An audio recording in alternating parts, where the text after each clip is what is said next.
અકસ્માતના કારણે સુરત સિવિલમાં સારવાર લઈ રહેલા ખેડૂતના દીકરાના જીવ બચાવવા તબીબો દ્વારા જટિલ ઓપરેશન કરવામાં આવ્યું।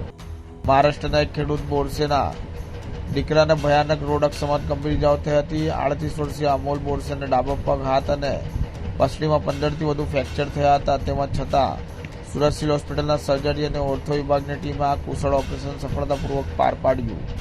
આ ટ્રીટમેન્ટ મહત્તમ 15 લાખની હતી, પણ દર્દીને વિનામૂલ્યે સારવાર આપવામાં આવી। नमस्कार, मी दिवाकर चौधरी इथं सुरत सिव्हिलला माझ्या पाहुण्यांना घेऊन मी आलो होतो।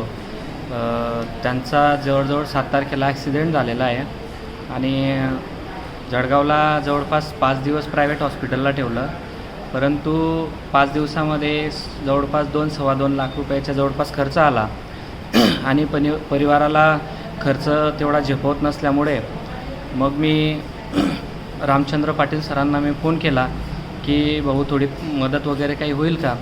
तर रामभाऊंनी सांगितलं की पेशंट सुरतला घेऊन या, आपण इथे त्यांची ट्रीटमेंट करू। रामभाऊंचं म्हणणं होतं की तिथे जळगावला काय प्रॉब्लेम आहे, पण मी त्यांना सांगितलं की प्रायव्हेट हॉस्पिटलला जवळपास 15 लाख रुपयाच्या जवळपास खर्च येईल शेवटपर्यंत आणि तेवढे सध्या आता खर्च करण्याची परिस्थिती नाही।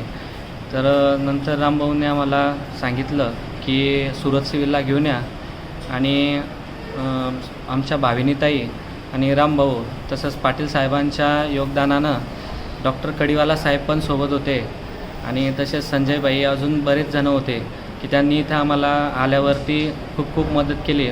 आता पेशंटची तब्येत बरी आहे। जवळपास त्यांची फसली तुटलेली होती आणि डाव्या पायाला मांडीपासून तर गुडघ्याच्या खाली पूर्ण भुगा झालेला होता हाडाचा, तसेच हातामध्ये सुद्धा 2 बोटं फ्रॅक्चर होते।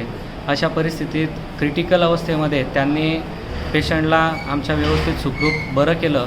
त्याबद्दल मी सर्वांचे, या डॉक्टर स्टाफचे आणि रामचंद्र पाटील तसेच भाविनीताई तसेच सन्माननीय CR पाटील साहेब यांचेसुद्धा मी या ठिकाणी खूप आभार मानतो।